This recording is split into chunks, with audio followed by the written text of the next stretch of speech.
Coucou les amis, j'espère que vous allez bien, c'est Force Pingouin et aujourd'hui, toute nouvelle vidéo de divulgation et vérité sur la numérologie. Alors, aujourd'hui, qu'est-ce qu'on va traiter? On va traiter, d'abord, c'est quoi la numérologie? On va vous dire ça. Qui l'utilise, à qui il est donné, et c'est surtout, qu'est-ce que veut dire chaque chiffre. Voilà. Donc, et puis, vous aurez bien sûr quelques petits bonus à la fin et au début aussi de la vidéo. Alors, avant de commencer, j'aimerais vous dire, et vous mettre en vidéo d'ailleurs juste là, que faire un tableau de numérologie, c'est hyper facile. Vous avez les chiffres de 1 à 9. Et ensuite, vous faites un petit tableau sympathique. Et vous, en tout cas en ce qui concerne le français, vous faites et vous mettez l'alphabet en fait français, donc de A à Z, et dans l'ordre. Donc le A c'est le 1, le B c'est le 2, etc., etc.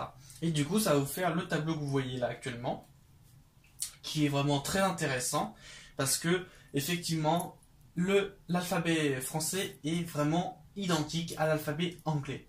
Et donc, ça ne nous étonne pas s'il y a quelques ressemblances sur certains points.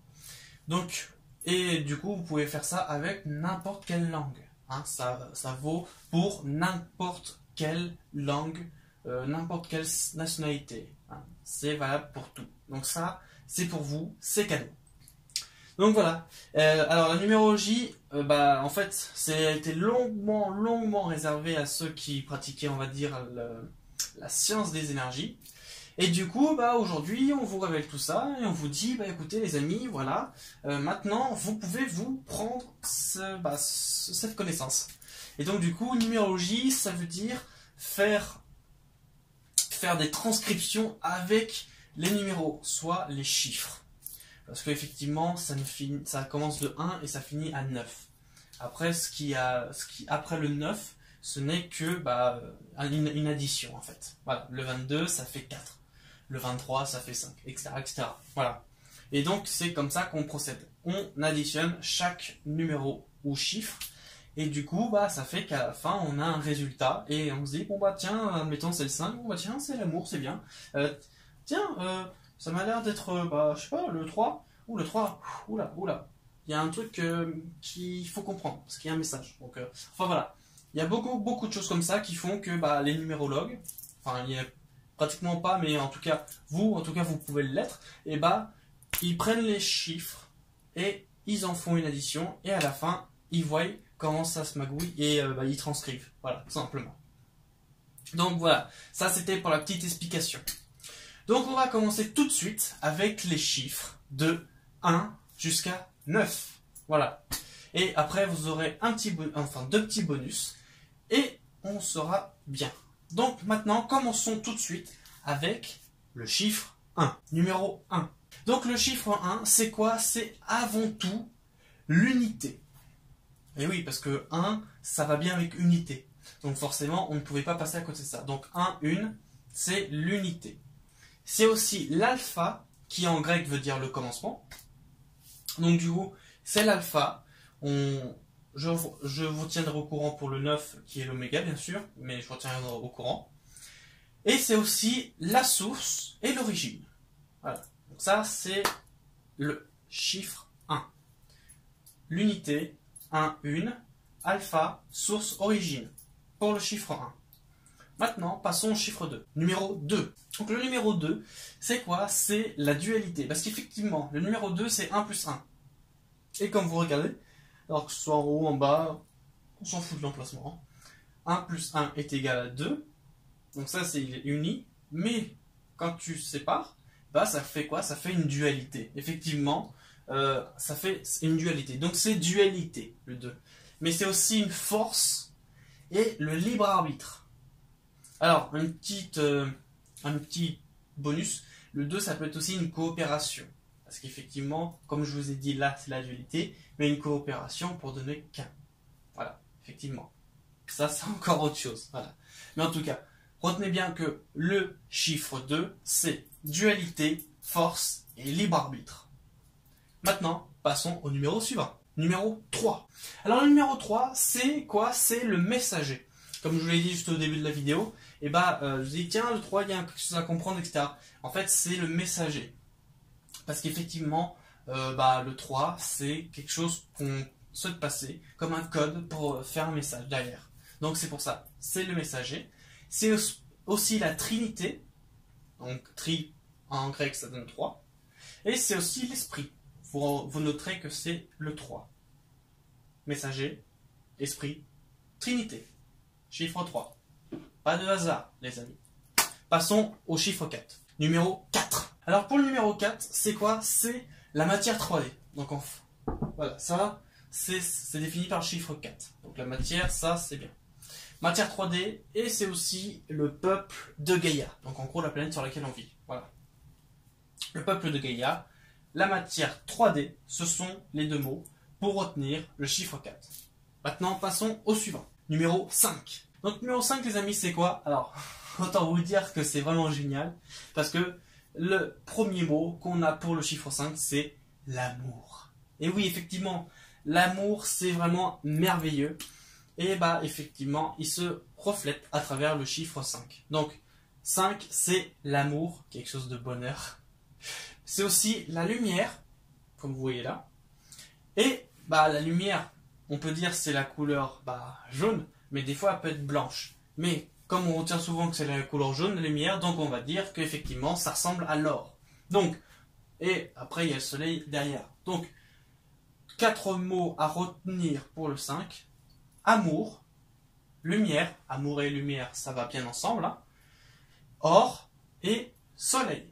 Voilà, ça c'est pour le chiffre 5. Maintenant passons au suivant. Numéro 6. Alors le numéro 6, les amis, c'est quoi? C'est l'expérimentation.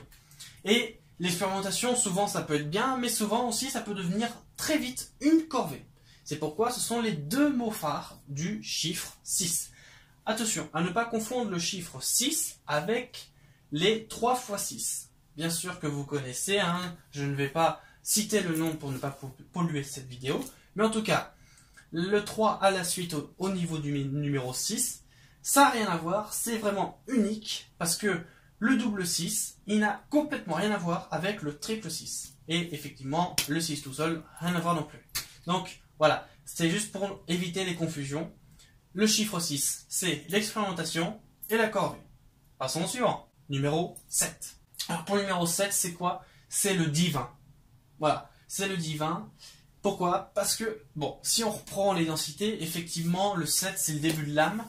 Et comme les densités servent à rapprocher subtilement de l'amour, donc du coup, c'est quoi? C'est le divin, effectivement, la source. Voilà, donc ça c'était pour le titre retenu, la petite méthode. Mais en tout cas, retenez bien que c'est divin, c'est l'équilibre.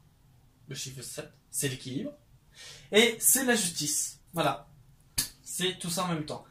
A noter que, encore une fois, comme le numéro précédent, le 3 x 7, il y a quelques concordances, mais c'est pas vraiment la même signification que le 7 tout seul ou le double 7. Voilà. C'était juste pour vous dire. Donc, encore une fois, les 3 mots phares du chiffre 7, c'est divin, équilibre et justice. Passons au chiffre suivant. Numéro 8. Alors le numéro 8, c'est quoi? C'est la mutation. Mutation qui peut aussi se faire une transformation. Donc voilà, on a tout de suite les deux mots phares pour le chiffre 8. Mutation et transformation. Voilà. Passons au suivant. Numéro 9. Alors les amis, le numéro 9, c'est le tout. Mais comme je vous ai dit au début, je vous ai dit que le 1 était l'alpha, et du coup, le 9, c'est l'oméga. Effectivement, quand vous connaissez l'alpha de l'oméga, vous connaissez tout. Donc, c'est un tout. Et donc, le numéro 9, c'est tout. C'est l'oméga et c'est aussi le psychisme. Voilà. Donc ça, c'était pour faire la liaison. Donc, du coup, 3 mots phares, c'est le tout, l'oméga et le psychisme. Voilà. Donc ça, c'était bon pour, en tout cas, le chiffre 1 au chiffre 9. Donc voilà, vous avez toutes les significations. Maintenant, vous pouvez faire n'importe quelle chose en fonction de ces chiffres. On va vous donner un petit bonus sur le 10, le 11 et le 12. Effectivement, il y a d'autres significations, mais néanmoins, les chiffres, la signification de 1 à 9 est hyper importante et c'est la principale interprétation. Voilà, c'est ce que ça veut dire. On va vous mettre le petit bonus tout de suite. Et on va commencer avec le chiffre numéro 10. le numéro 10. Alors le numéro 10 c'est quoi? Bah, si vous faites le calcul ça fait 1. Effectivement ça fait une unité. Mais ça, le chiffre, le numéro 10, et bah, c'est la rupture. C'est la rupture et le barrage. Parce qu'effectivement, un barrage ça retient, mais à un moment donné, et bah, ça pète. Donc du coup, ça évacue et ça fait une rupture. Voilà. Donc, un mot, c'est rupture pour le nombre 10. Passons au nombre suivant. Numéro 11. Donc le numéro 11, c'est l'espoir, l'âge d'or et l'amitié. Mais effectivement, 1 plus 1, ça fait 2. Ça, on est tous d'accord. Mais en tout cas, voilà. Ça, c'est les 3 mots phares pour le nombre 11. Donc, espoir, âge d'or et amitié. Voilà. Passons au nombre suivant. Et le dernier surtout. Numéro 12. Alors, le numéro 12, c'est l'expansion et l'expérience dans le zodiaque. Et oui, parce qu'effectivement, le 12, c'est lié à Jupiter, au poisson. Bon, après, vous regarderez, si vous voulez un petit peu plus de détails, regardez Divulgation et Vérité, l'astrologie, et effectivement, vous y comprendrez un peu plus. Mais en tout cas, très important, le 12, c'est l'expansion et l'expérience dans le zodiaque. Donc voilà, c'était le dernier nombre. On vous a fait tout le bonus, c'est super. Et si vous voulez vous entraîner, ou si vous voulez encore un petit peu plus d'informations, allez sur le site CLG, rubrique Étoile de la vie, article, et cherchez parmi les nombreux articles qu'a écrit GG, d'ailleurs qu'on remercie à travers cette vidéo, et bah GB, recherchez GB, BLKA. Et si vous cliquez là-dessus, effectivement, vous trouverez bon nombre de chiffres qui vous feraient des additions, et puis après, ça vous donne quelques petits exemples pour ensuite vous entraîner si vous voulez un peu vous entraîner à tout ça. Voilà. Et bah écoutez les amis, j'espère que ça vous a plu. J'espère que tout ça vous aura été très très efficace. Dites-nous dans les commentaires si vous avez des questions, mettez-les, pas de problème. Et si vous avez des remarques, des petites propositions de sujets ou autres, ou des petits conseils, allez-y quand même, vous pouvez les mettre dans les commentaires ou me les envoyer à nl27950@gmail.com. On vous y répondra avec plaisir et bien sûr dès qu'on verra les messages, on mettra un petit pouce. Et en tout cas pour les messages constructifs. Et surtout, si vous avez des propositions sur n'importe quoi ou des conseils, n'hésitez pas, allez-y. En tout cas, j'espère que ça vous a plu l'émission. J'espère que effectivement ce sujet, ça vous a aidé. On vous souhaite une très belle journée, très bon appétit si vous êtes à table, peu importe dans le monde, effectivement. Et on vous souhaite une très bonne journée. À très vite dans une nouvelle vidéo de Divulgation et Vérité. Jeudi prochain, peu importe l'heure, en tout cas c'est jeudi prochain. Et on se dit bon appétit et soyez joyeux. Salut les amis!